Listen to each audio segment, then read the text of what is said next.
Testing 1, 2, 3. Testing.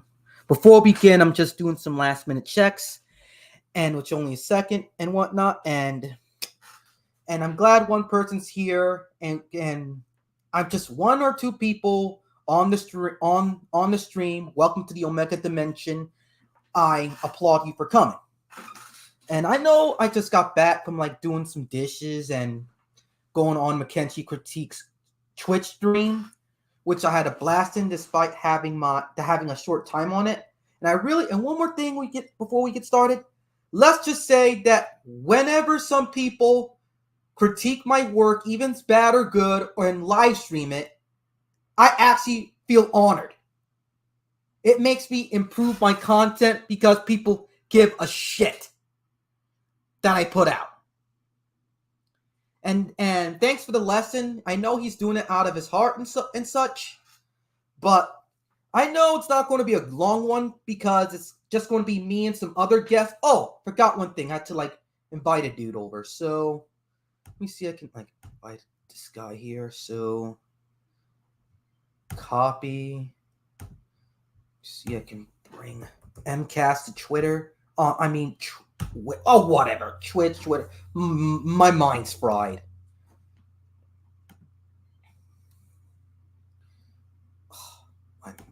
Okay. And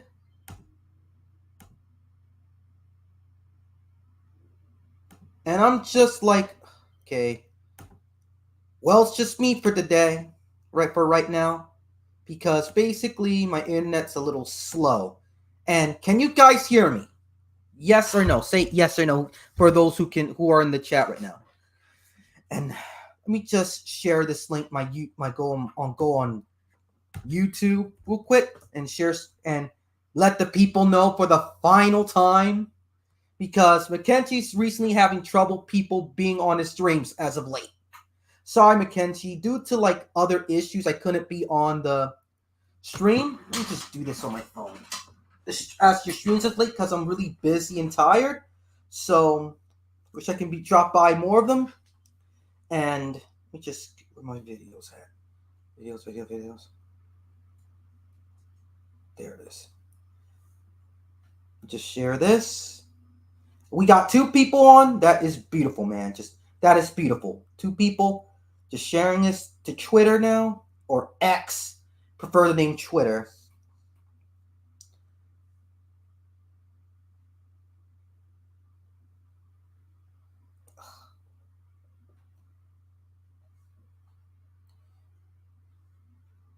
Live right now.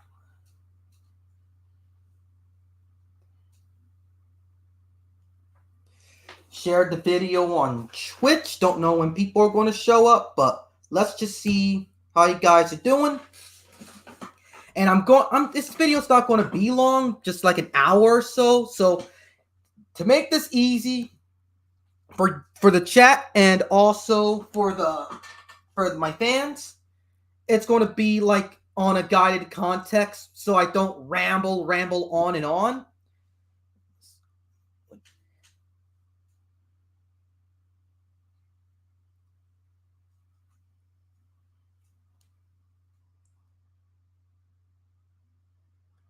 And just now, just going to post something up on his link here because he kind of needs it. So share, copy link.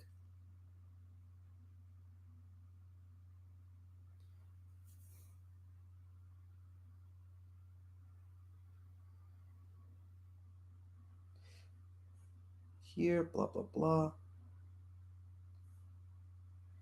That's done. The link's posted to your stream, to my stream now. And Mackenzie, thanks for showing up today. Yep. I'm not going to invite you because it's just going to be me and some other guy, but apparently it's just good enough so I can just stream on this on the platform because my internet's a little bit slow. So I got 3 people on, including myself. I'm not on it, but including myself. But people, don't be shy. Whoever the other 2 are. So just leave a comment so so you can be interactive to my stream. Yes, 4 viewers now. We're starting, people. Okay, so let's get the boring stuff out of the way. So I just made a little script here. So here's some bullet points here before we begin. Let me just say, for starters, that Final Fantasy Versus XIII is a major influence of mine, from creativity-wise to my entertainment taste to my imagination, so on and so forth. And ever since the year 2007, when I stumbled upon this trailer here, let me just share the screen. They allow sharing screen? Yeah. Window. Or entire screen. Okay. Share the screen here. Let's go to my YouTube page. Wow, it has a button here. Haven't been there in months.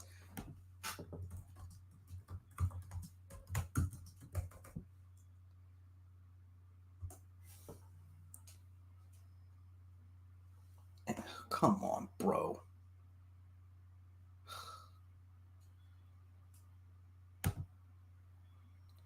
So let's just mute this here.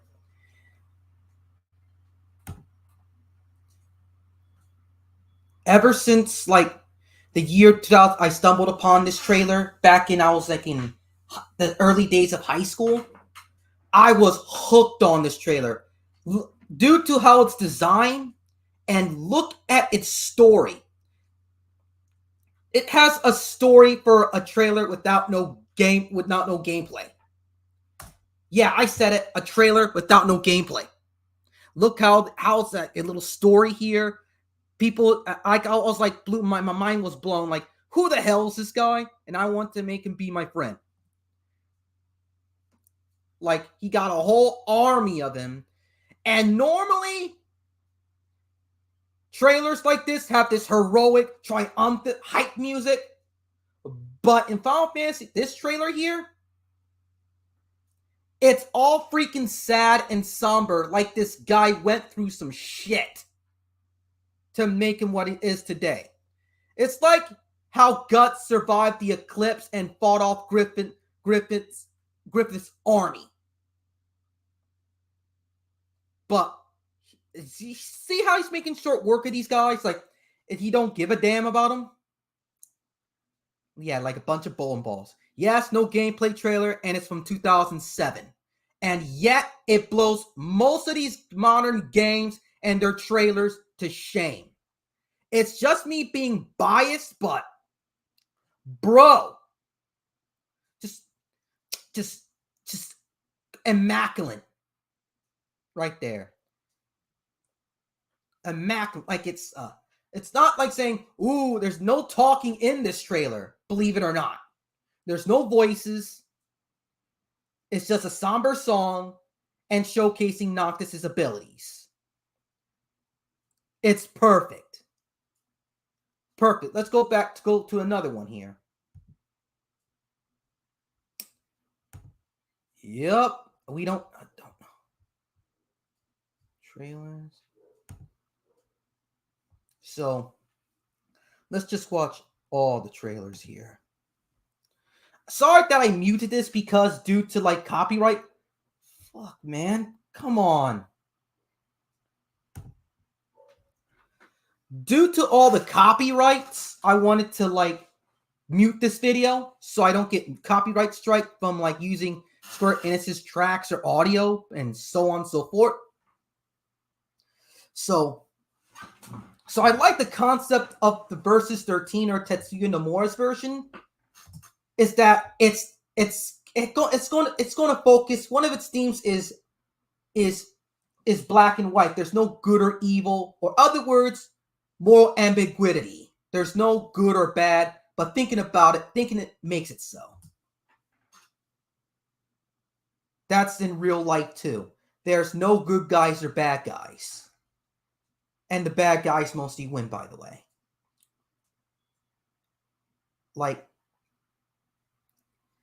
Saying, so what are the people in the chat saying here? Let me just put up my phone so I can communicate with you guys. communicate. Using phone, communicate. Get it? Lame joke.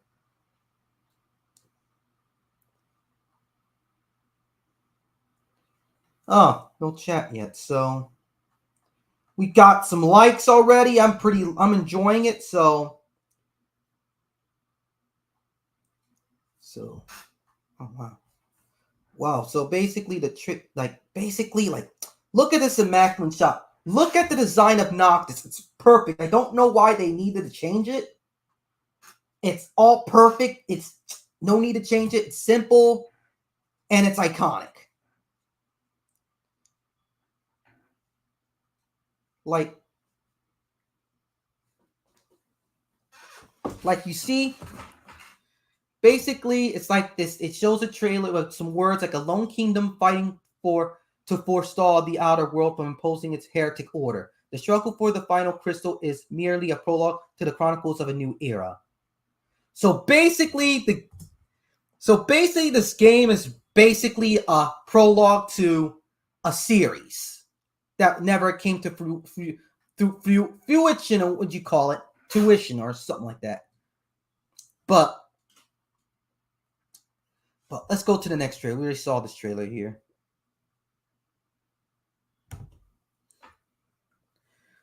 I don't know between you and me, people, but let's just say that this is Square Enix has dropped the ball throughout production.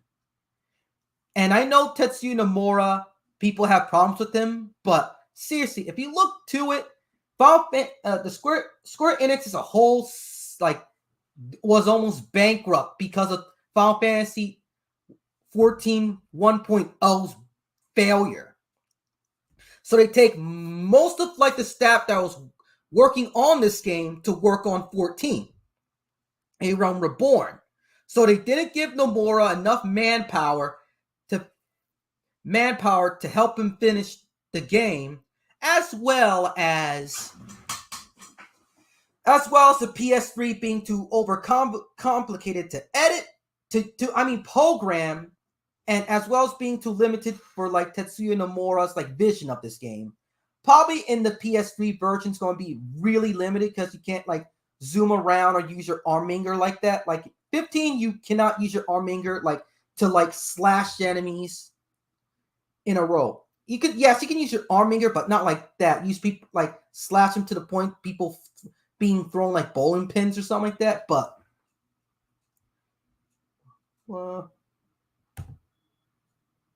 okay, we get it.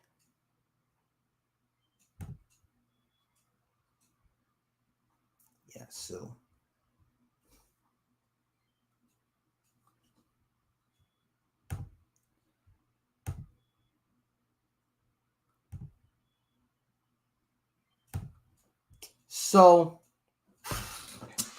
yeah, so when I saw that trailer, I was blown away. Still to this day, I still watch the trailer at least once a month or so because it reminds me of the best time of being a gamer, despite having no gameplay footage.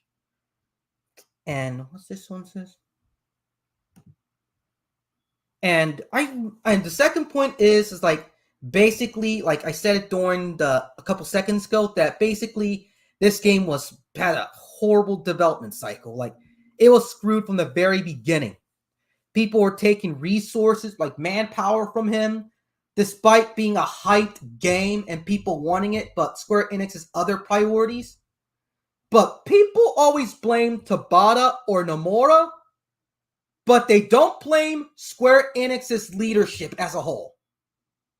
Remember the horrible times of a game by Square Enix takes 4 to 5 years for one freaking game? Yeah, I remember, and I don't want to go back to those times.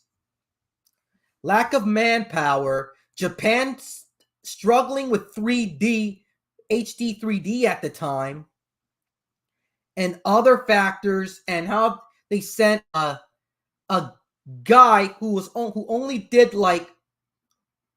handheld games like Crisis Core, Type O, and so on and so forth, and put him on a highly anticipated big budgeted spin-off title, I mean main title of an FF game without any supervision, producing supervision and the like. I know you guys have problems with FF16's design flair as well as its direction, but I believe some of it is also influenced by Versus, due to like the Arminger like summon powers and the wars of the warring kingdoms and whatnot, and the crystals in the story. But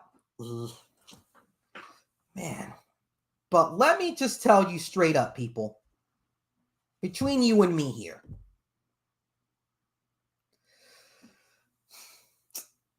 the reason why I could not let this game go, because it reminds me of lost opportunity or a dropped ball.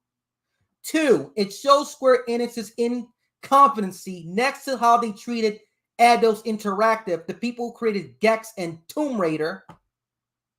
3, how they are like they're like the best in the 3D business, but viewed Final Fantasy Versus XIII as a side little project. Didn't give Nomura enough manpower to give him some more people for the project, despite being a highly anticipated game that makes sales. And during my circles, don't know about you, that people still do fan art and some discussions to this day. I know some people are satisfied with 15. Don't know how people are satisfied with a half-baked finished game. But all the blame goes to like Square Enix's higher-ups. And from like Virum Rex and all the other things Nomura was involved with Kingdom Hearts, he slowly started to implement Versus concepts in those games. From like story-wise to like the gameplay-wise, how the characters used to be reacting to damage or whenever they react to something, how the characters are 3D and they move, which I found it was a nice touch for him to like implement ideas he couldn't show.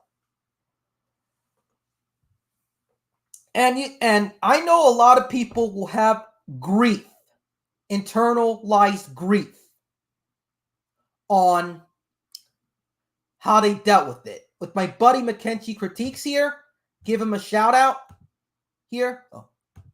Give him a shout out here, Mackenzie Critiques, for those who are here. Give him a shout out. He kind of was burnt out by the wait as well as the final product, so he basically gave up on it. That's most people. People like me, the Versus faithful, or truthers, or whatever, were disappointed to the point we were lied to and deserves a remake because how they treated development of this game. And you got some people that are just satisfied with a half-baked mess called 15.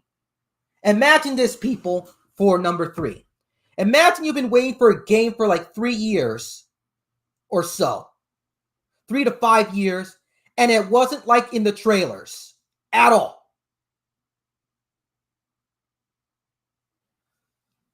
At all. Imagine like you're waiting for like the game Starfield or the latest Elder Scrolls, and it was not like the trailers at all. It was buggy, it was messy, the story was incomplete. And people, if this wasn't Final Fantasy or this was Starfield or anything like that, let me just say that's on Square Enix's butt right there. And say what you want about Tabata. I have gripes with him with 15, but I like this work on Crisis Core. But why give a handheld game director a big budgeted project? Like they didn't give a shit about Versus 13. They threw Nomura under the bus. They Tabata quit or was let go. And let me just say this here in this stream, because it's appropriate. Square Enix failed on that end. They treated Versus 13 like it's vaporware.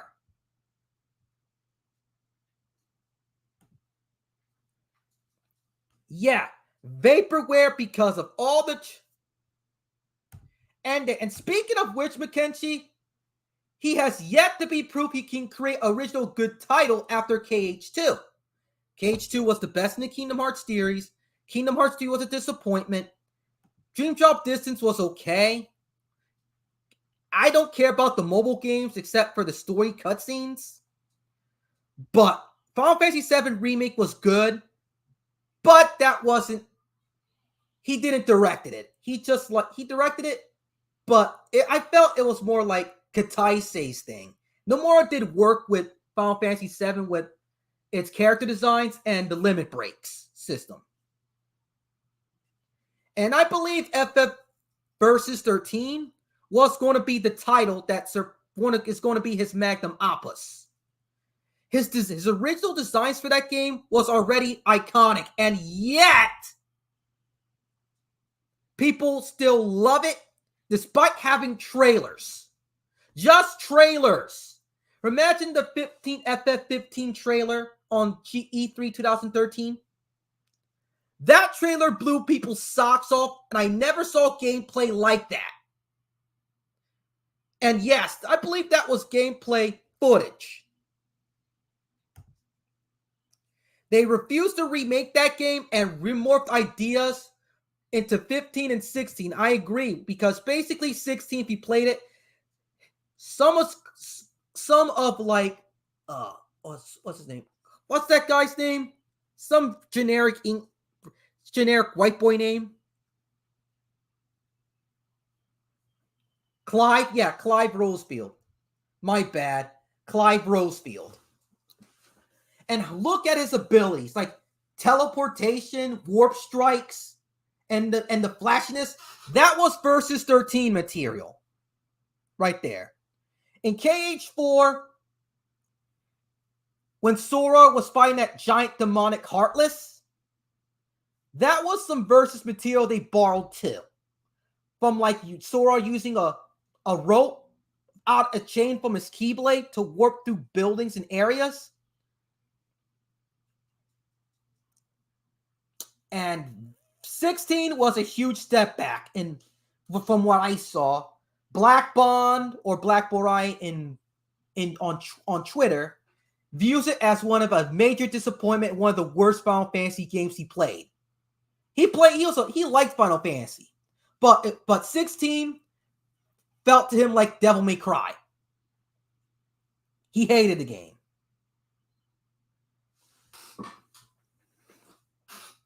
The story was really good at the beginning, like Final Fantasy Tactics on Game of Thrones. And then it became a generic Crystal story with a forgettable villain. How can you... Let me say this. Remember Arden Izunia from 15? So why the fuck for your next entry you have a generic Doomsday monster villain like Xeomus? Forgettable. Yes, unlike Xeomus, who was completely forgettable till the very last minute. But I forgot that monster's name.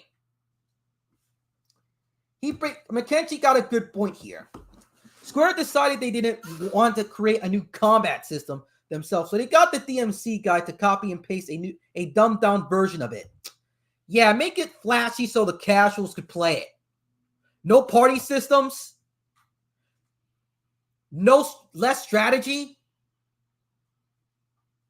That what bothered me with 16. Where are the party members? Where is Jill? Where is Sid? Where is Joshua? And where's that dog you can use as a party member too? There's 5 characters you can make a party out of.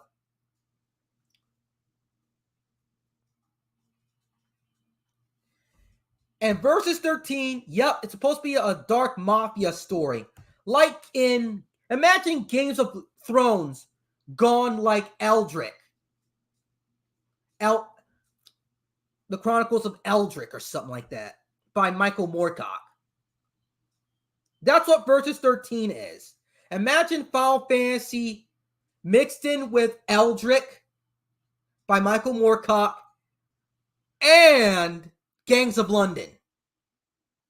That's what Versus 13 here was supposed to be.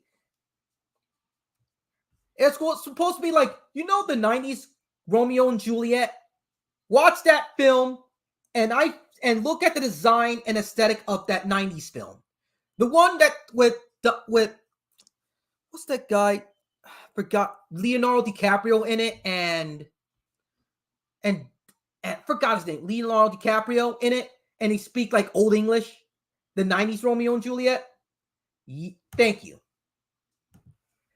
That was supposed that influenced him to the point, if you look closely at that aquarium scene where Romeo and Juliet first meet and how Noctis and Stella met in that aquarium, that was a throwback to that area, to that scene. And speaking of Gangs of London, Versus 13, it gave me some vibes of Versus 13 and why I liked it, because it's supposed to be like a really dark tale that I thought that Noctis went through some shit. He saw his friends die, his family die. You got as this whole army, which is probably his own family's men or country's men, trying to overthrow him because of a coup, I believe. Remember some parts of Gangs of London, some people questioned like the replacement for the murdered mob boss because that's how Noctis is. But unlike that guy, Noctis is way more badass. But before then, he was probably like a regular guy that basically didn't like rules and does what he pleases. But with Gangs of London, when his father died, he just went into depression mode. And all this hell went through him, and it didn't become better for the guy.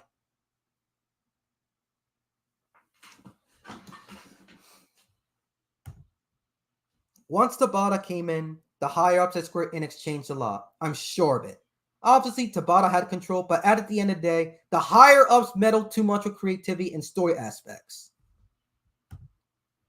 And I think they also said that Noctis' family worshipped Death, the death goddess. I can't remember her name. Her name is Itro. Sorry about the mispronunciation. It's Itro, which was rumored to be the logo of the sleeping lady with the wings up in the logo. Yeah, I think that was her. But normally, probably you'll get more info on it one day if people decide to talk about it. But I believe it's like being used for some other aspects like Kingdom Hearts, as well as other projects of his. It was supposed to be the part of the Nova Crystallis sub-series of Final Fantasy games. And yet, we just got like disappointment. But with this legacy and influence, it did a lot for the Final Fantasy fans and Square Enix's development choices with combat systems and whatnot. But with the fans, they still create fan art of Noctis and Stella. Despite Stella not being just being in trailers, she has more personality than the completed Luna, in my opinion. And yes, they cut out outro stuff because basically, like China, they don't like having a family worshiping a death goddess. Like, come on, man, the family's supposed to be bad guys. I heard. I'll check the short story out. I'm open for like fanfics of Final Fantasy Versus 13. Like basically, Omega is like my name is basically based off the Omega weapon. The skull and the samurai. The skull is supposed to be a representation of Lucis. The samurai and the katanas is my love of Japan.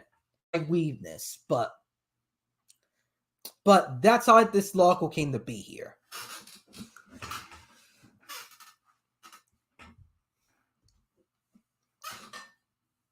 So, chat, if you have any other questions and concerns, please put them in the chat because I appreciate hearing your thoughts instead of going off what questions I typed up, and as well, chat GPT help me on that. But I wanted to be more interactive with the guest here, or my fellow katanas. And Mr. Infinite, the OG, is becoming a katana right here because I'm already liking him. So anyways, I see the Summon Lord dirty. Yeah, they did that dirty too. I don't know much of the summoning system in Versus 13 and how they were like. They're probably got Niflheim. Yes, a bunch of stuff was cut. Niflheim, some Solnheim, other kingdoms were cut. It's like not even funny. And with back to fan fiction, you get like people doing like fan art still to these characters. And let me show you something real quick, people. Let me just share the screen with my fellow katanas here. And let me tell you, people, in the word quote quick Mackenzie critiques here, or Moyne. Virum Rex is not Versus 13. And the story. And the quote. It has some like aesthetics, but it's not like a freaking copy 1-to-1 from Versus 13. It's too lighthearted and shonen, as well. It's more mecha anime than you say Versus 13 was. Virum Rex is a summer blockbuster, while Versus 13 is this dark, brooding drama like Gangs of London gone Final Fantasy. And that's yeah. The enemies are more like puppets than robots. I'll read your comment anyway. There was meant to be blood and human enemies in Versus 13. Yes, when you cut enemies in the trailers, in the old trailers, you get to see blood when they're getting hit. Like and there's this enemy called the Behemoth, where you hit it, it's like reacts to the pain. Like from fire spells, it reacts to pain. From slashes, like it was like injured and whatnot. And the robots are all robots, yeah. Like they could, like I prefer the Versus 13 designs too. Like they all like a K-pop band. You mean a wannabe like visual K band, but still your point stands. But while I'm saying this, Virum Rex is going to be its own thing. But let me just show you something here, people. My fellow katanas. Come with me to like a little tour. No, don't steer system audio. No. Low. Come on, man. Let me steer. Tire screen. So that's that here. Let's go. YouTube.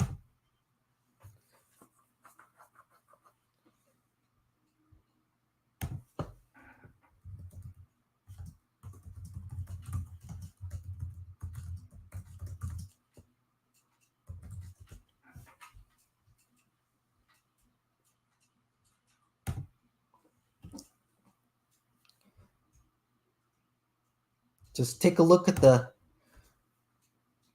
despite being DLC, what my thoughts on it was and this game. Take a look at this. How they brought this costume back for DLC for a failed fighting game. In fact, I was actually kind of happy when they did that. Like, see, he looks already more badass here than what we got in 15. Yes, this is the 15 Noctis still, but in Versus 13 attire, still makes him look badass. Like, look at this here.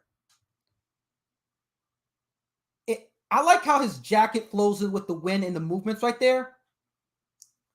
Like, it's like insane, like, basically. And yes, people, it's a bad comparison and the like, and this is DLC, but look at his costume. Like, it's iconic. Why the fuck he changed that? They should have let Ronin have their own interpretation of the prototype outfit.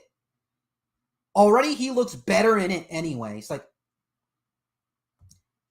like that post, yeah.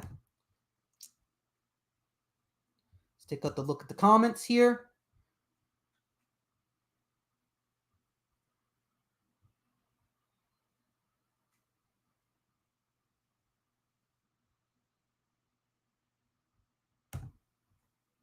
Yeah. So, on a wedding. So, stop screen share.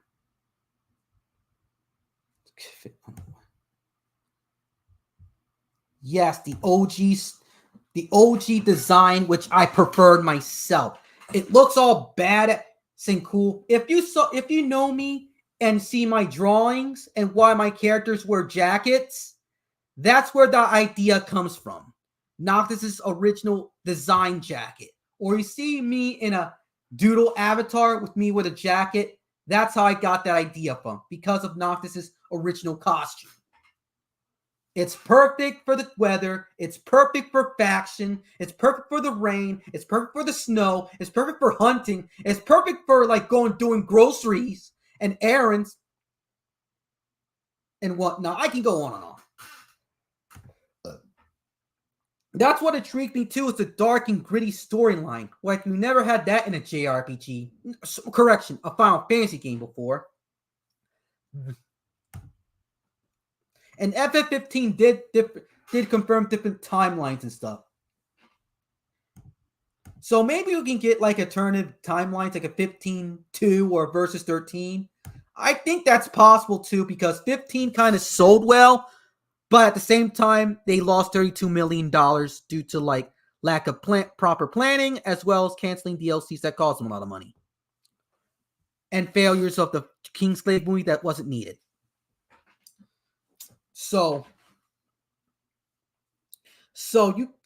people are still hyped about Versus 13. You have to look. But people are kind of burned out by it, so disappointed that they decided to say, fuck Square Enix as a whole and moved on. I'm starting not to blame them. It was like a disappointment. People have been waiting for that game for years. But let's make a 15-2 or a Versus 13 remake and bring it that back after Nomura was done with Final Fantasy remake trilogy, as well as his work on Kingdom Hearts 4 and Missing Link. But Square Enix will probably say no to him, even though it will make Square Enix's money. The canceled DLCs out of that book, yeah, I own the book too. And I like the artwork they shown in it. It's okay. The book was okay, but it had some problems here and there. But they did what the best they could with the writing. In the book, man.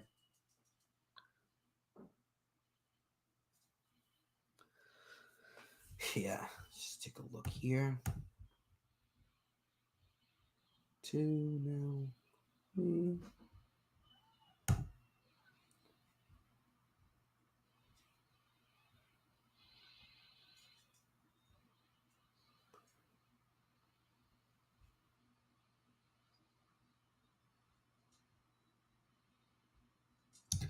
And I already said this before, but the reaction with Final Fantasy 15 to Versus 13 was, it split the fandom into pieces.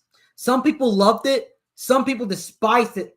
Some people played it until I got a platinum and I didn't like it anymore because I saw what it really is. And it's like a game, it's like mostly like a C minus in my opinion. The ending of the book was okay when you fight the real bad guy, which is Bahamut. But apparently it felt too Disney for me. That's just my opinion of it. Because like your happy ending, Noctis marries forgettable Luna, have children and family, and Arden is like redeemed instead of like sacrificing, make a heroic sacrifice and whatnot. But even that didn't satisfy me for my love of Versus 13. I still think about what it should have been to this very day. Like my heart couldn't rest or let go, still to this day.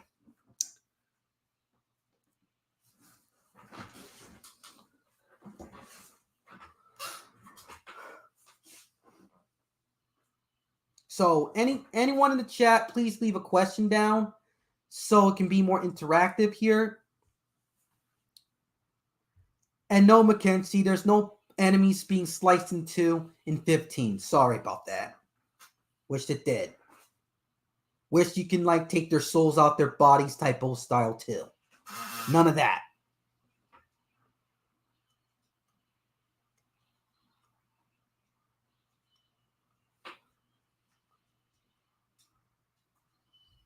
So, oh, my bad.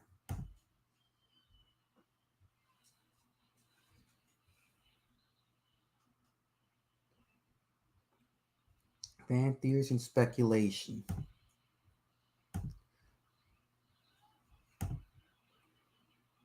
Bahamut is a dusty guy. He always doing some dodgy shit. Yup, he does. He's like, from the moment you first saw him, he's like this really shady dude or spirit. I know the Kylons were some dirty people, but he did everyone dirty. Like he did, like we didn't see him get his competence, or we can fight him. Like Noctis doesn't need to like sacrifice himself. I'm talking about the 15 Noctis for a minute. He did not need to sacrifice himself sitting on the throne. He would have just like fought Arden to the end and stopped his plan from there, despite Arden winning. But he did that because he was manipulated by Bahamut, and speculation in the 15 ending, it's a time loop. An infinite time loop or a Lotus machine, which Noctis gets used like a Lotus machine, while you thought that Noctis has a happy ending. But he's being used as a battery for Bahamut and the summons.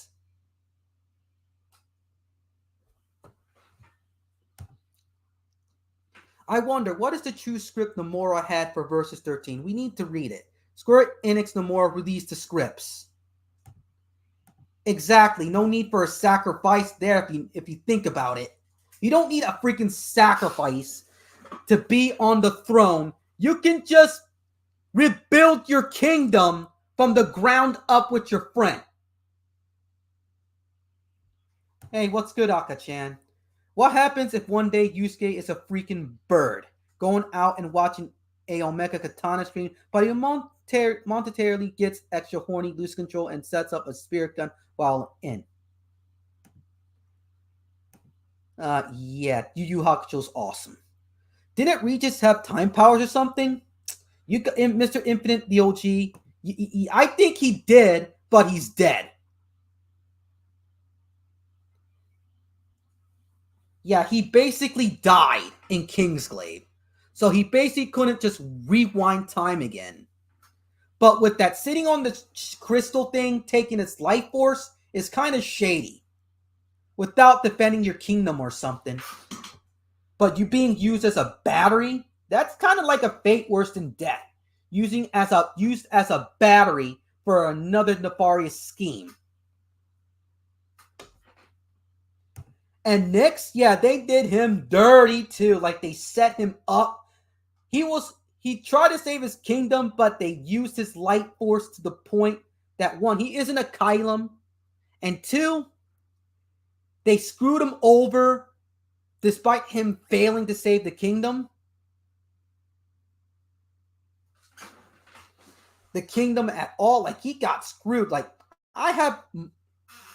he had potential, man. If they rebooted 15, all the Kingsley cast, if available, should rejoin the game immediately. Rejoin the game as different roles. They can help mentor Noctis. They can help interact with Noctis. We can see Noctis's life before the invasion happened.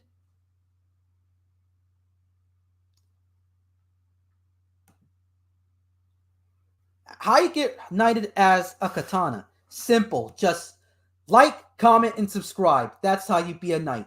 People, for those who want to be katanas, just subscribe. It's for free. Just subscribe, watch my content. That's it. That's how you become a katana. Basically, I call katanas my viewers katanas because it sounds cool. Doll be knighted. Yeah, doll be knighted. Like how the summons screwed Nyx over and Regis. They also screwed the whole Final Fantasy 15 universe and Versus 13 completely. It ain't even funny if you think about it. Yeah, you're knighted too. You're a subscriber. You come to my content. You support my content. You are a knight. You are a fellow katana. You got this game with so much promise, with a Yoko Shimura score, with badass prototype designs, but you went with generic K-pop designs that look a bit corny. Instead of like the Final Fantasy versus Dark Mafia storyline. And how we're not talking about Lucis anymore. We're talking about the other kingdoms. What are your speculations of Niflheim, Autocordio, Elatissa, Solnheim? What are your thoughts about those kingdoms and what they should be like? I know Niflheim got some cool badass dudes, but like that, remember the guy in the hood? I just call him the guy in the hood because to me, Ravis wasn't it.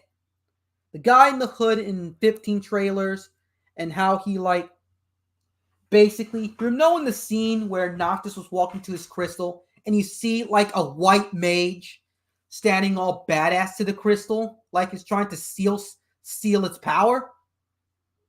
And Noctis draw his blades off his Arminger on this guy. That was one of the coolest like standoffs in video game history. And my speculation is, if it got in the game, it would have been instantly been into the boss battle afterwards. You know how game cutscenes become seamed in the gameplay these days?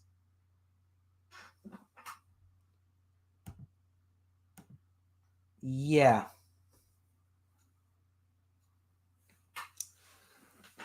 Ravis, Justice in the DLCs. I think he had a different design though. We only saw his hood and armor. Yes, he was a good guy, but he was misunderstood. In 15. I'm talking about the Versus 13 version of him. What he would have been like? A misunderstood guy that's just doing his duty because Regis is evil? Or he was just being manipulated by Arden as usual? And let me just say, the only good thing about 15 besides Yoko Shimura's work is Arden. Arden Izunia. His English dub actor is amazing as him. Captures that Shakespearean vibe perfectly. Darian DePaul did an amazing job. If they make a Versus reboot, they should hire him. They should cast him back as Arden. Completely. Arden Izunia, Counselor of Niflheim. It's quite the ordeal. Him with his pink little car, pink sports car. Him getting screwed by his brother and the goddess. Emperor Gastel and his generals gotten screwed. the whole Niflheim gotten screwed by 15 and in-game and in real life. All the villains are non-existent at all. There's an episode. Yeah, I agree there should be a versus Arden. Make its own game, because I saw the gameplay of Arden and it looked fun. Warping around, causing mayhem. He should have his own game. And they should add like different timelines and different scenarios where Arden just like goes into them after each time loop ends, where Noctis and him fight, and Noctis being manipulated by the summons. Yeah. Arden DLC better than the main game. I haven't played episode Arden, but it looked fun, in my opinion. It looked fun as hell.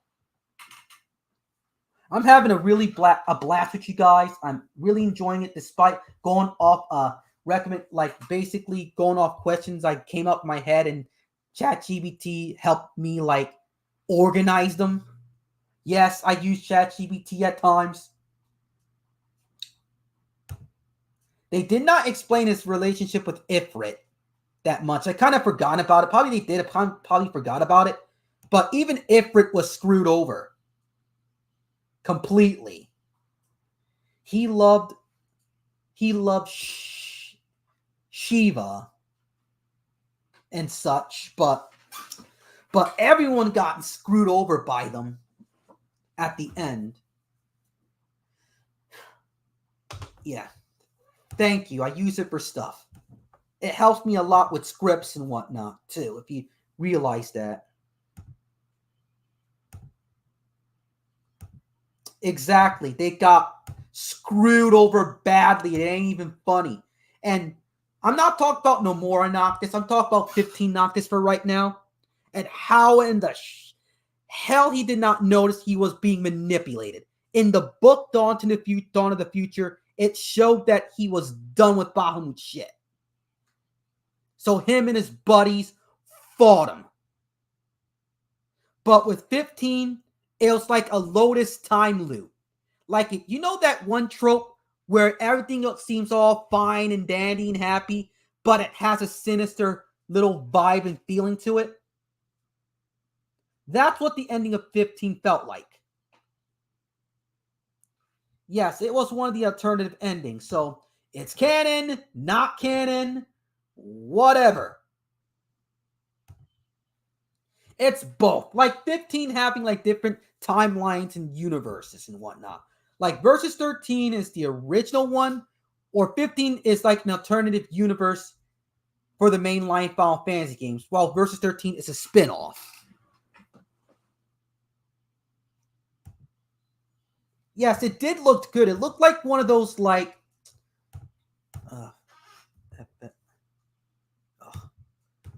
FF15 Dawn.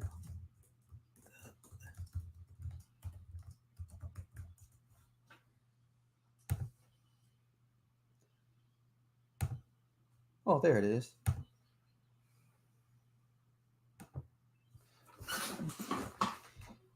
Oh, come on, man.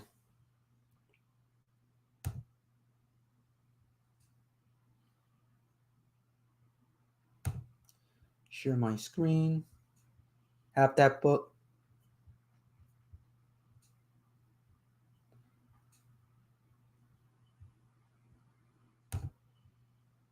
Oops.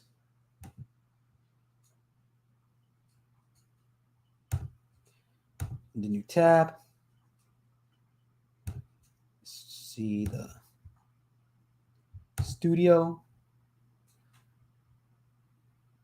I'm bringing that image up now. Let me just show you for a minute. You see here, people? Like, it's like has an amazing art. Like, basically, it's it's the afterlife. It's not canon. It's not. It's actually one of the ending timelines with him as a good ending, with a king having peace with his lover, his kids right there. and how Arden finally reconciled with Noctis and his own bloodline for screwing him over because he helped him defeat the real perpetrators of it. And always reminds me, Arden reminds me of this like Jesus-like figure combined with a Shakespearean vibe. I always like Arden. Like basically he was not that evil, but he was screwed over by his own bloodline and goddess to the point he became mad with vengeance. Yeah. Stop screen. That's kind of cool.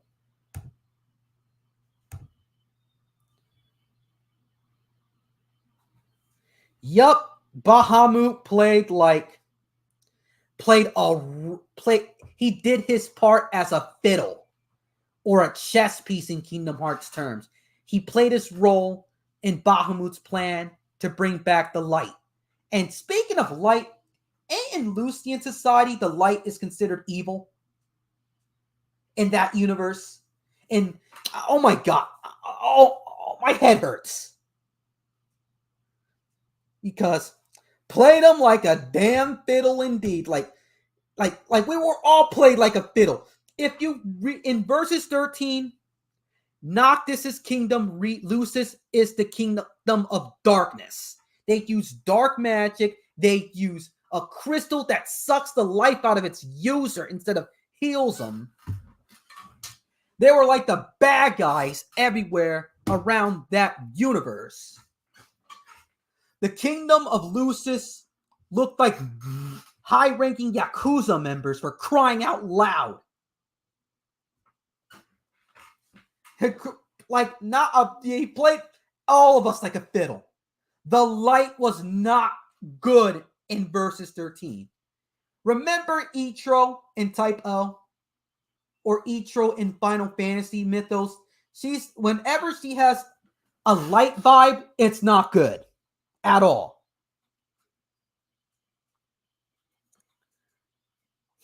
Gorilla King. Like basically, if you see light in Nova Crystallis, it's not good. At all.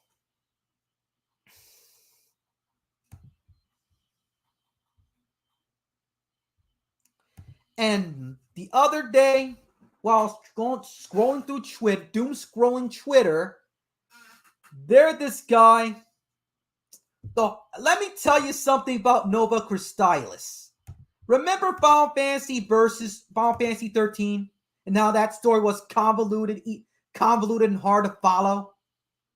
It makes Kingdom Hearts look like good writing. That's how convoluted 13 trilogy was. Let's see, I see, focuses, the battle system was not interactive. You're like, press X to win, blah, blah, blah. Didn't like that game. Tabata directed Type O, that was pretty good. And its mythos was dark as fuck, but let me just... But I just saw while I was doom scrolling Twitter that I saw a person, a modder, trying to mod the whole Insomnia in Kingdom Hearts 3. Yes, the capital Lucian City, by using elements of 15, using elements in Kingdom Hearts 3, and so on and so forth. It's like basically this one modder tried to mod a world into Kingdom Hearts 3. And that guy's work is amazing. Too bad it's a mod for KH3, but it looked beautiful.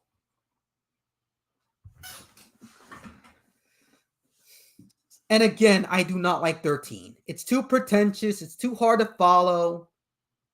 Lightning is too wannabe Cloud. So on and so forth. Tracking most Final Fantasy entries past 10 suck. From Final Fantasy 4 to 10, that was its peak. And the concept trails of Versus 13 was among them too. It's scrapped, but I don't give a shit. It's part of them too. And Tactics too, as well. But Most of the Final Fantasy series sucks after those entries. And Dragon Quest, if you play more Dragon Quest games, they're simple, they're easy to follow, they're not pretentious, they're not overly convoluted. It does the same thing because of brand. And when I was a younger, I did not respect or like Dragon Quest for those reasons. But now I realize this is not that bad. I like 11 and 8 now. And 6. But we're not talking about Dragon Quest here, people. We're talking about Versus 13 Tribute. Like, from like how I discovered it and how like how I discovered it from like doing discussion videos. Like, I love Versus 13 to death and how it impacted my life. And the funny thing is, they are just trailers. Yes, they're just freaking trailers. I said it. How a bunch of trailers made me more impressed than anything that came out even today. Yes, there's some good games today that come out here and there, but none of them has the impact of the Versus 13 trailers. Yeah, I'm being a nutcase right now because you can just click out the video and say, "Oh, Mega Katana's freaking losing it now." But for those who grew up with watching that trailer billions of times and following this project, you will understand my pain. Right now, I am Arden Izunia right now.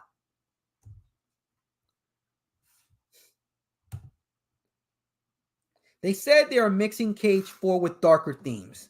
It seems like it. Even the logo looks freaking darker than what you see in Kingdom Hearts. My throat. Excuse me. My throat hurts. Talk too much.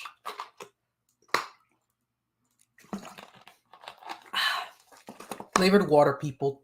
Better than soda. Agreed. 1000%. Most of their entries are kind of fun. If you get used to them. Of the tradition. And the trailers, indeed, they're full of greatness, man. Watch them once a month. Makes me feel sad, but I still watch them.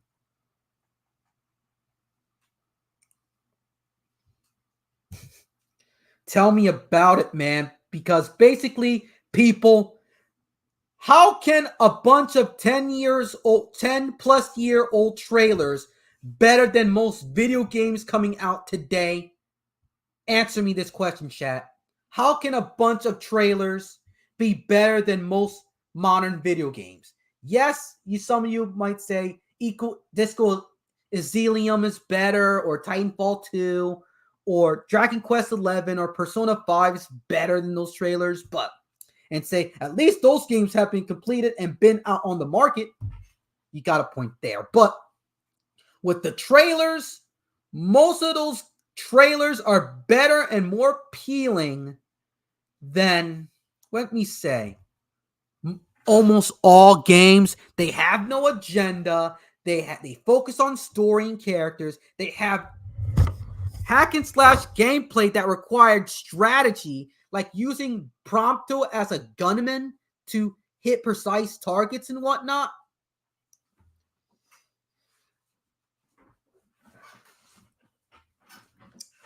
Yeah, like, I can go on and forth about it. And before I go, I need to share you guys something here I discovered on the net. It's not Final Fantasy Versus 13, but I'm going to use it for my channel. Da da dee da doo da da. No. Okay.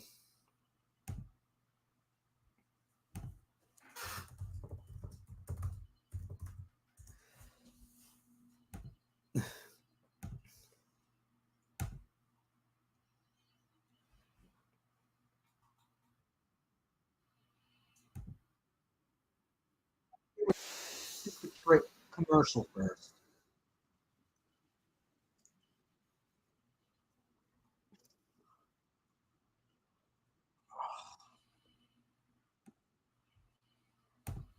Let me share you guys this. Titanfall 2 was amazing, Mr. Infinite G. Great game.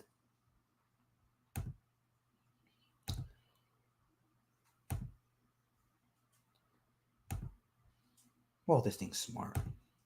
Just play this here for the chat.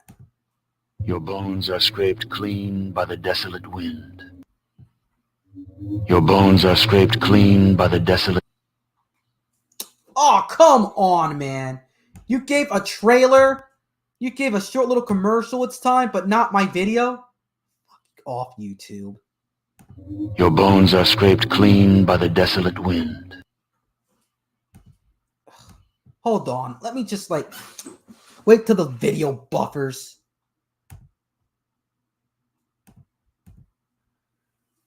Yeah. The reason why I'm sharing this because I just like how the announcer says how you died and whatnot. You got to hear this. Your bones are scraped clean by the desolate wind. Ugh. Yes, and before I continue,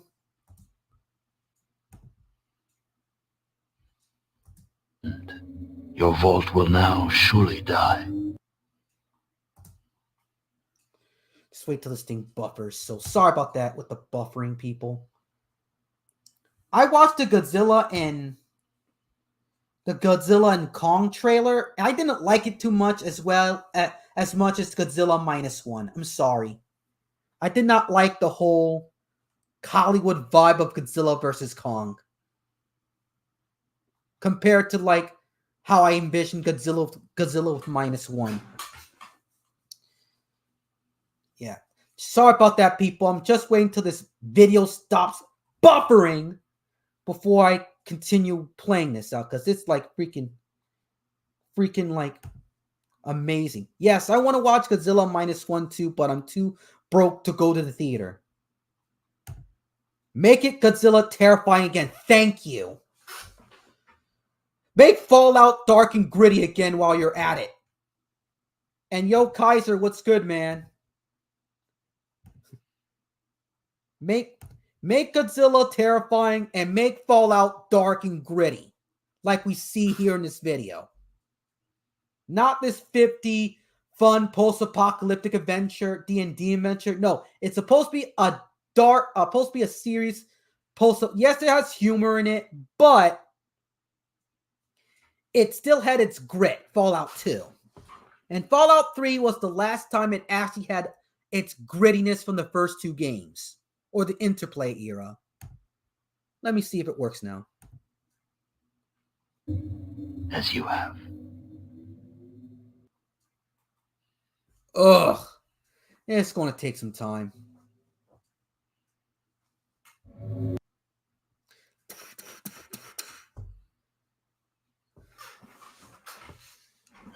It was so amazing, but I can't freaking play it because... The darkness of the afterlife is all that awaits you now. 144p, good. Let's put it there. So... Your bones are scraped clean by the desolate wind. The punch this screen, man. Ugh. Google, you suck.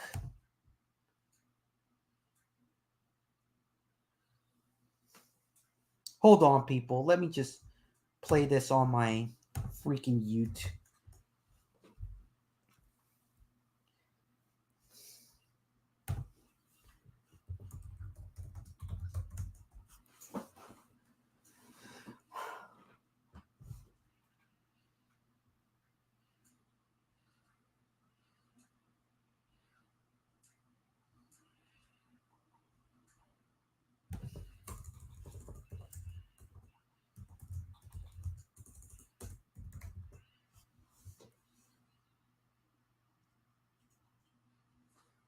And one thing I do not like about modern entertainment is how they've used, that UDP and ping in action, man.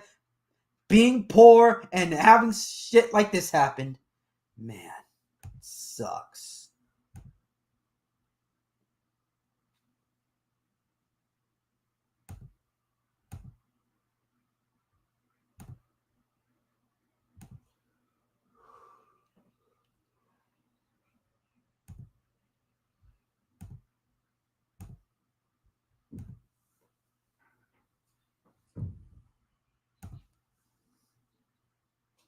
See, I can get this on now.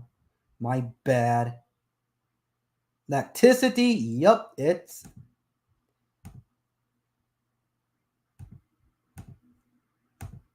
Share this now. Let's play this now.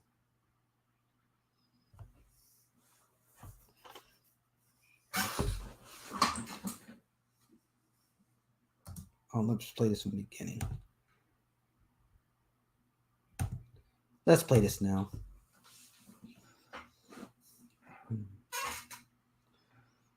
We die.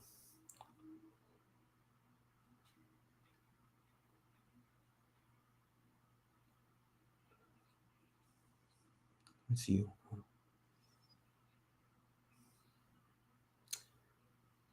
This one.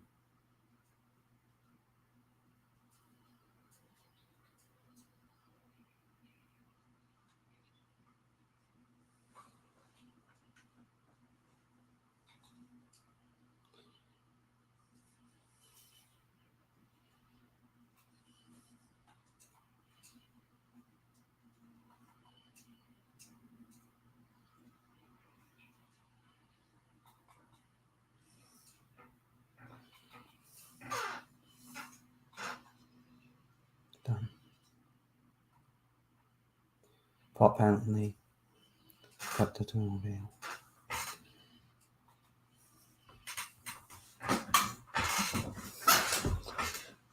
And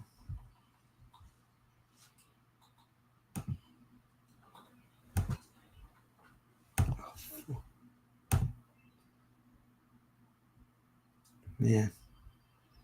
Can you guys hear that? Like, beautiful, man. Beautiful, man. That was beautiful, man. Oh, God, there's no... Oh, I forgot to share the audio. My bad. Let me do that again. Oops. No audio. Oops.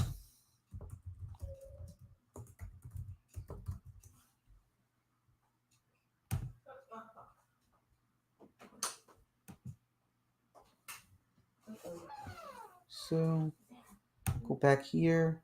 Share screen.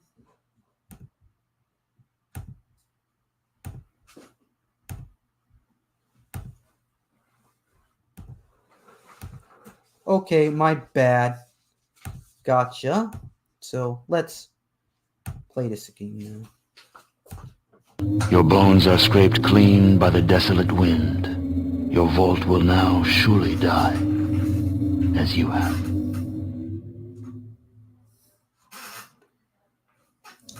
The darkness of the afterlife is all that awaits you now. May you find more peace in that world than you found in this one.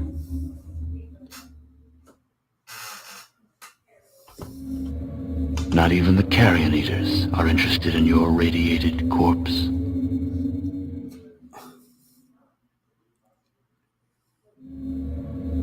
Your life ends in the wasteland.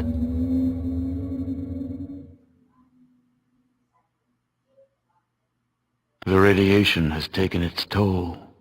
Your death was lingering and extremely painful. Your adventure is done. You fought valiantly, but to no avail. Your twisted and ruined body goes down in a hail of bullets, and thus ends your life in the wasteland.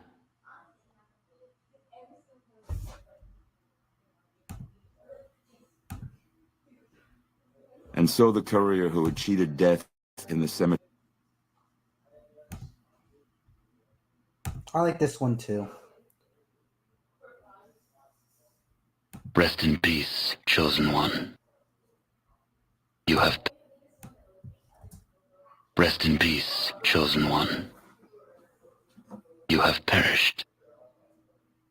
The wasteland has claimed your life. Arroyo attempts to send out others to search for the Gek, but they die quickly. Damn. And the village soon follows. Damn. You have died. Your village is lost, doomed to die of starvation. You have died. Your quest to find the Garden of Eden and return it to your village has failed. You have died. You shall never know what happened to your kidnapped village. You have died, along with everyone else on the Earth. The Enclave triumphs, releasing the FEV virus into the atmosphere. Your death has sealed the fate of everyone else on Earth. The Enclave triumphs, releasing the FEV virus into the atmosphere. Millions die, and the Earth falls silent again. You fought valiantly, but to no avail. The Enclave triumphs, and soon the entire world dies.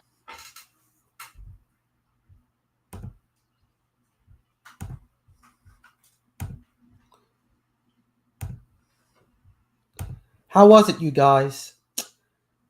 Amazing, man. Like,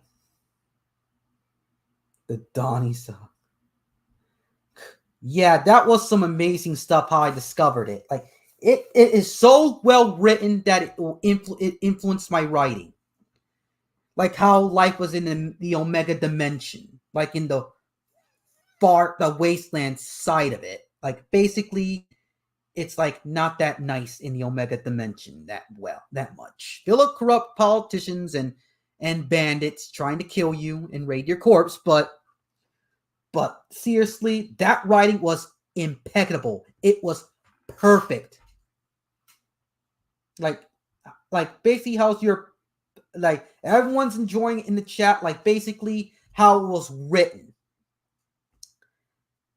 Imagine in a JRPG where you and your party dies and messages like this, a short little message like that showing how you died impacted the planet you're on or the world you're on.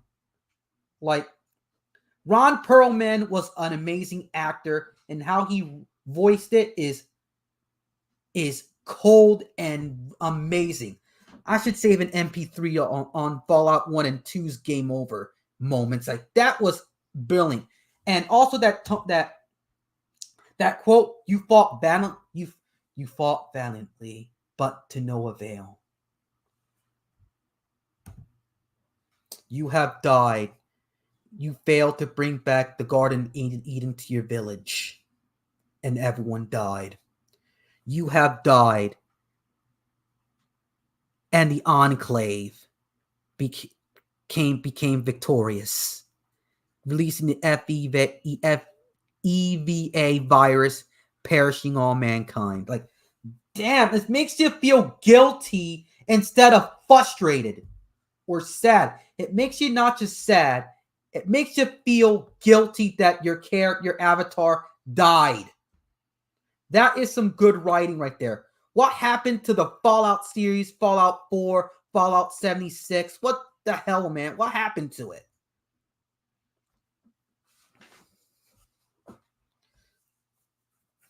So I'm about, this podcast episode's been going on, and I said everything I need to be said.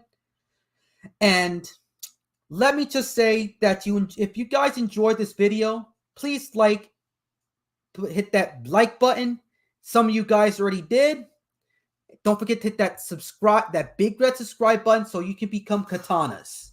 That's all you have to do to become Knights of Katana, the Katana Knights. That's all you have to do. Just hit that like button. And don't forget to hit that blue bell too for notifications for new videos and content. And Mackenzie Critiques, or Moyne, what are your thoughts? I missed your thoughts and reactions to my emulation video. So what are your thoughts on it here? You can say it in the chat right now. Because I only caught like a little bit of it. Then I needed to sign in, but didn't feel like, yo, yes, what's good, man? I kind of missed that part. So I'll probably look at your reactions later, but I just missed it. Because basically what you just did, even though it's small, just showing a reaction to my video on Twitch, shows that you care about my content and it helps me make better content.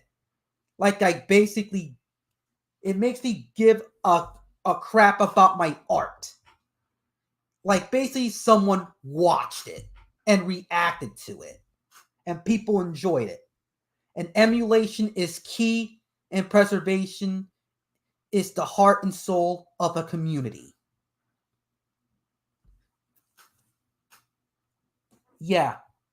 That's what you're supposed to do. People critique your critiques and name your Mackenzie critiques. He doesn't dick ride your favorite anime or YouTuber.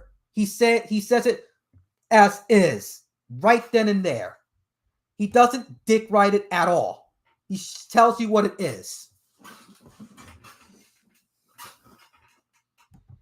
I know that, but I kind of missed it. One of the guys in the DMs basically told me, but I was too late. So I just stood for the whole ride. Yeah, I mean, yeah, exactly. Being truthful. Bashing, what's difference between bashing and freaking, let's say, critiquing? Critiquing is when you want to make someone improve their skill in art so they can be better. While bashing is just like a bullying tactic where you want to belittle that person to make you feel good. I already said my closing statements, but Mackenzie measures your dick with a ruler and tells you how it is. Yup, man. Yup. And I already did my points here, and it's time for me to close the gates of the Omega Dimension because basically standing in the Omega Dimension for a bit too long will do a lot to your mind. So I thought you guys enjoyed this Versus 13 tribute episode. Until then, people, the next podcast is going to be like the emulation and preservation with Mackenzie critiques. If he agrees to that video and we agree with the time. But till then, people, that's all to say for now. This is your boy, the Omega Katana, General and Protector of the Omega Dimension. I bid you farewell. The gates are now going to be shut. Hope you have a good time, and sayonara.